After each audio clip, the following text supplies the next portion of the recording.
बड़ा आश्रम गौरी गोपाल बिना दरवाजे का है, क्योंकि कोई कभी भी आए देखो अपनी आंखों से घूमो। कोई दरवाजा, फ्रंट में कोई दरवाजा है देखो आप ऊपर से नीचे आए कोई दरवाजा मिला, यहाँ बैठे हैं कोई दरवाजा नहीं, ऊपर जाइए भगवान के मंदिर में कोई दरवाजा नहीं, रसोई में जाइए कोई दरवाजा नहीं, माँ के दर्शन करने जाइए कोई दरवाजा नहीं। कोई भेद नहीं। और आजकल हम लोग लड़ते हैं, मैं ब्राह्मण, मैं क्षत्रिय, मैं वैश्य, मैं शूद्र, लड़ते आपस में। और आपस में लड़े तुम, इसलिए अंग्रेजों ने, मुगलों ने तुम्हें अपना गुलाम बनवाया, अपने जूते चटवाए तुमसे, तुम्हारी बहन बेटियों के साथ बलात्कार किया। क्यों? क्योंकि तुम्हें आपस में लड़ना था। लड़ो।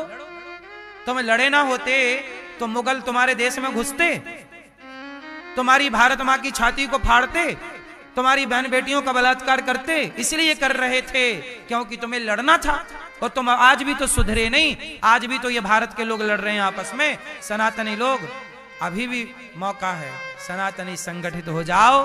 क्या मजाल कि तुम्हारे देश की तरफ कोई आंख उठाकर देख ले। यदि हम आपस में लड़ बैठेंगे तो देश को कौन संभालेगा? कोई भी बाहर वाला आकर घर से हमें निकालेगा। दीवानों जरा होश करो, मेरे देश प्रेमियों, आपस में प्रेम करो। और कितना लड़ोगे? और क्या बाकी है खोने के लिए तुम्हारे पास?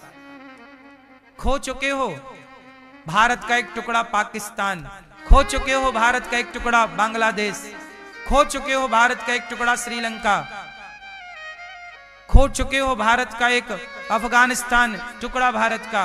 और कितना गवाओगे? वर्तमान में तुम खो चुके हो केरल, और क्या गवाना चाहते हो?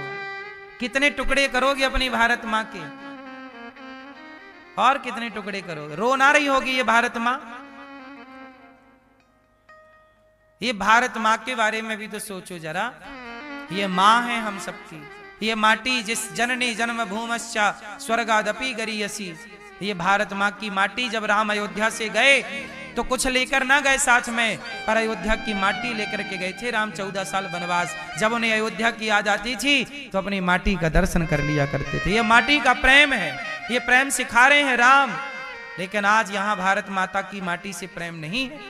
हम लोग माटी खाए हैं, बचपन में खाए हैं तो प्यार करते हैं। आज के बच्चे तो माटी खाते ही नहीं, मिलती ही नहीं उनको खाने को, इसलिए प्यार नहीं है, मोहब्बत नहीं करते माटी से। हम तो माटी का स्वाद जानते हैं साहब, माटी का ऋण चुकाना जानते हैं, माटी का ऋण चुकाना जानते हैं, इसलिए सेवा कर रहे हैं। माटी से सब ले लेके भागना होता तो भाग जाते।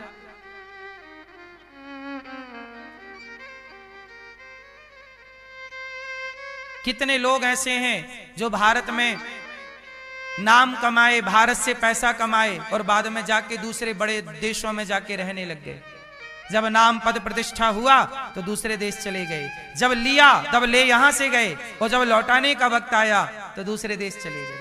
अरे जिस देश की खाया है ना साहब, लौटाओ भी वहीं। नहीं लौटाना चाहिए? आप बताओ, लौटाओ ना। तो इस भारत मां के लिए कुछ करो ना। यही करो कि तुम सनातनी संगठित रहो। तुम्हारे गांव में कोई, जंगल में कोई कोल भील समाज के लोग हों, कोई आदिवासी लोग हों, जंगल के लोग हों, सनातनी हैं, उनकी बेटी का विवाह करा दिया करो। उनको पैसे की जरूरत हो, आटे की जरूरत हो, रोटी की जरूरत हो, सपोर्ट किया करो। बड़ी गरीबी है इस देश में आज भी। किसी के पास है तो बहुत है, किसी के पास नहीं है तो कुछ नहीं है। हम सनातनी एक दूसरे के काम नहीं आएंगे। तो सुनो, क्रिश्चियन लोग क्या कर रहे हैं? भारत के सनातनियों के गांव में घुस घुस के 2-2, 5-5 हजार रुपया बांट बांट के पूरे गांव के गांव को क्रिश्चियन बना दिया। जहां मंदिर हुआ करती थी वहां चर्च बन गए। क्यों? आपने ध्यान नहीं दिया। क्रिश्चियनों ने पैसों के बल पे धर्मांतरण करा लिया। कम से कम तुम अपने सनातनियों को गले तो लगा सकते थे कि भैया कहां जा रहा, मैं तेरा भाई हूं, बोल तुझे क्या जरूरत है? तेरी बेटी का ब्याह करना है, मैं करूंगा, चला जा। मैं आपको बताना नहीं चाहता, फिर भी इस पूरे वाक्य पे मैं एक बात आपको बता रहा हूं जो जरूरत है बताने की। मेरा अपना गांव, मेरे गांव में भी गरीब लोग रहते हैं। मेरे गांव में भी वो लोग रहते हैं, आदिवासी लोग, कोल भील, मोची लोग रहते हैं। मेरे गांव में जब भी कोई गरीब बेटी का विवाह होता है तो मेरे गांव के मोची भाई का फोन आ जाता है कि महाराज जी हमारी बेटी का विवाह फलानी तारीख को तय हुआ है। हमारे गांव में हमने कह रखा है कि गांव में किसी की भी बेटी का विवाह होगा हमें सूचना दीजिएगा, जितना अधिक से अधिक हो सकेगा तुम्हारी बेटी के विवाह में दान दक्षिणा दी जाएगी, बारातियों के भोजन की व्यवस्था की जाएगी और बहन को जितना अधिक से अधिक दे सकते हैं दिया जाएगा। यदि हम नहीं करेंगे तो कोई क्रिश्चियन आके थोड़ा सा 2-5 हजार का सहयोग दिया और वो बदल लिया। तो जब दूसरा हमारे अपने भाई को ले जा सकता है तो हम अपने भाई को अपने पास क्यों नहीं रख सकते?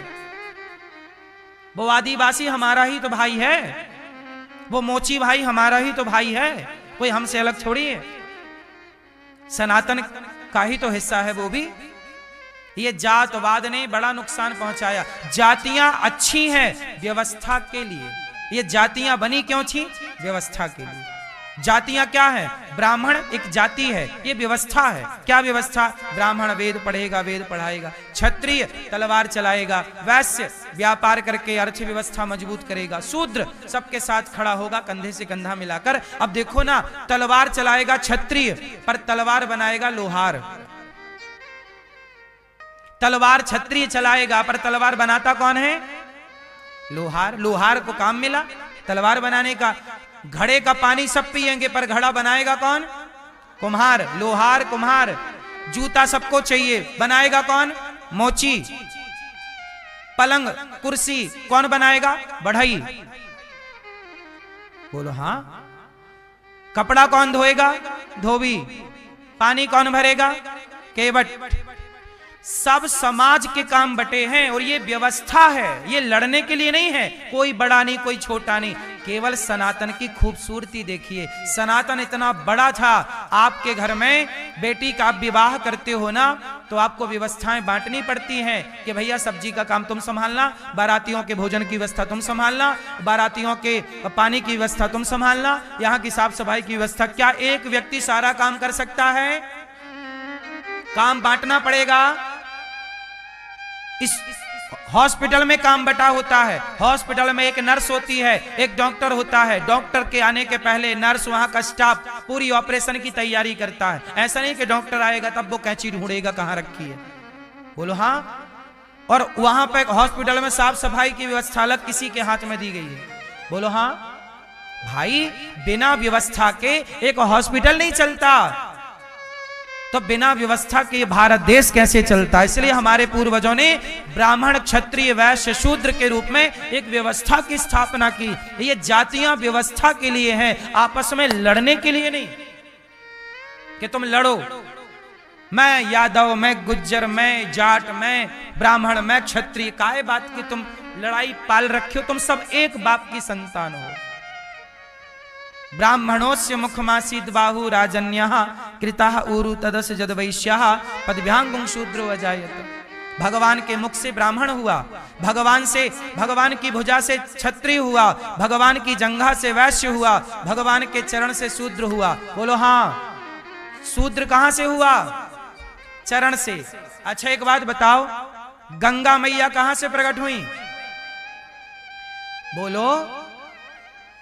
भगवान के चरण से गंगा मैया प्रकट हुई हैं। वामन भगवान के पांव को धोके ब्रह्मा जी ने कमंडल में भर लिया। भगवान के चरण पदी हैं, चरण धोमन है ये गंगा मैया, भगवान का चरणामृत है। बोलो हाँ। जब भगवान के चरण से निकली गंगा पवित्र है तो भगवान के चरण से निकला शूद्र अपवित्र कैसे हो सकता है? चरण से गंगा भी निकली है और चरण से शूद्र भी निकला है। तो यदि चरण से निकली गंगा शुद्ध है तो चरण से निकला शूद्र अशुद्ध क्यों है?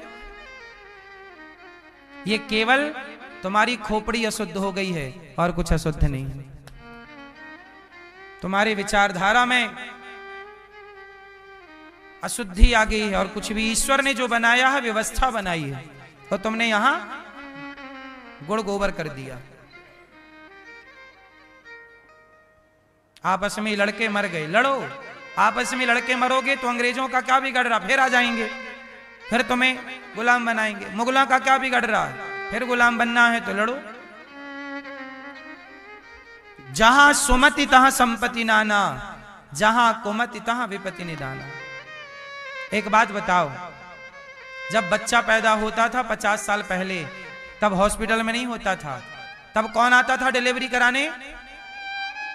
हैं? एक ताई आया करती थी, वो शूद्र समाज से हुआ करती थी और वही नरा काटा करती थी। वो कहते हैं जब तक ताई बच्चे को साफ ना करे तब तक बच्चा शुद्ध नहीं होता था। वो गले में मुंह में हाथ डाल के उसके मुंह की गंदगी खींचती थी, वो बच्चे को नहलाती धुलाती थी। जिस ताई के स्नान कराने से मैं शुद्ध हुआ, आप शुद्ध हुए, भला वो ताई खुद अशुद्ध कैसे हो सकती है? सोचो ना, कितनी हम लोगों ने गांठें बांध रखी हैं।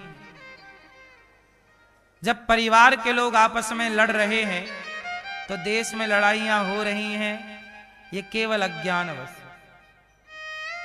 बताओ, आपस में लड़ना सही है कि गलत है? बस ये बता दो, सही है कि गलत है? लड़ना चाहिए? प्यार से रहो साहब। क्यों मैया, सबको गले लगाओ। आप कहोगी कि नहीं जी मैं उसको गले नहीं लगाऊंगी, वो तो उस समाज की है। क्या गले लगाने से तुम्हारा कुछ घुर रहा है, कुछ घट रहा है? गले लगाने से राम ने शबरी को गले लगाए कि नहीं? वो तो भीलनी जाति की थी। जब राम भगवान होकर शबरी को गले लगा सकते हैं तो मैं कौन होता हूं ये भेद करने वाला कि तू छोटा और तू बड़ा? जब हमारे भगवान भेद नहीं कर रहे, मैं क्यों करूं? हमारे राम तो बंदर को गले लगा रहे हैं। बोलो हाँ, वो बंदर जो कितना अशुद्ध रहता है। आप तो शौच करने जाते हो तो शरीर साफ करते हो, बंदर तो शौच करने के बाद धुलता भी नहीं है। बोलो हाँ, वो कहां धुलता है? उस अशुद्ध बंदर को भी राम ने गले लगाया और उस बंदर का भी मान बढ़ाया है। भालू को गले लगाया, उसका भी मान बढ़ाया है। बोलो हाँ। गिलहरी को गोद में बिठाकर उंगलियां फेरी और गिलहरी का भी मान बढ़ाया है। धन्य है राम, इंसानों की तो छोड़ दो साहब, पशु पक्षियों का मान बढ़ाते हैं। केवट के घर जाते हैं, शबरी के घर जाते हैं, निषाद के घर जाते हैं, और तुम हो कि तुम्हारे गांव में बगल में कोई गरीब परिवार का व्यक्ति है, उससे पूछने भी नहीं जाते कि भाई आटा है घर में, रोटी बनी कि नहीं आज तेरे घर में?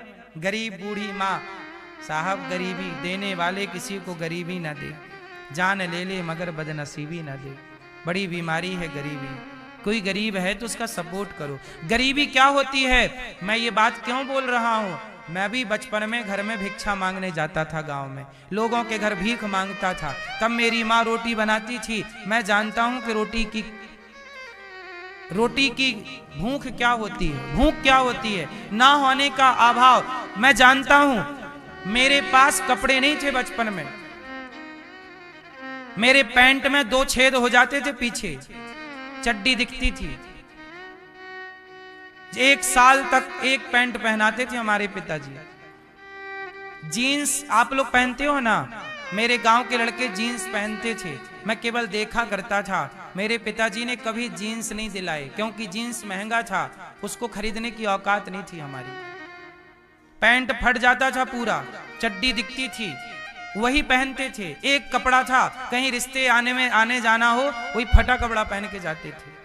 कपड़े नहीं थे पहनने को, ठीक से रोटियां नहीं थी। बारिश होती थी तो घर के सारे बर्तन बिजी हो जाते थे कि यहाँ पानी टपक रहा है, यहाँ पानी टपक रहा है, यहाँ पानी टपक रहा है। ऐसी परिस्थिति में जीवन गुजारा है। हम जानते हैं कि अभाव क्या होता है, हम जानते हैं कि एक दाने की कीमत क्या होती है। अब तो तुम्हें मिला है तुम्हारे बाप का, तुम्हें कदर नहीं है रोटियों की, तुम्हें कदर नहीं है कपड़ों की। हम जानते हैं साहब के कपड़े की कीमत क्या होती है। हमने गुजारा है टाइम को, हमने भीख मांगी है। जब हम जाते थे लोगों के घर भीख मांगने, लोग चावल देते थे और चावल देते समय कोई गिर जाता था ना, मैं जमीन से चावल समेटा करता था। मैं खुद इस बात का गवाह हूं।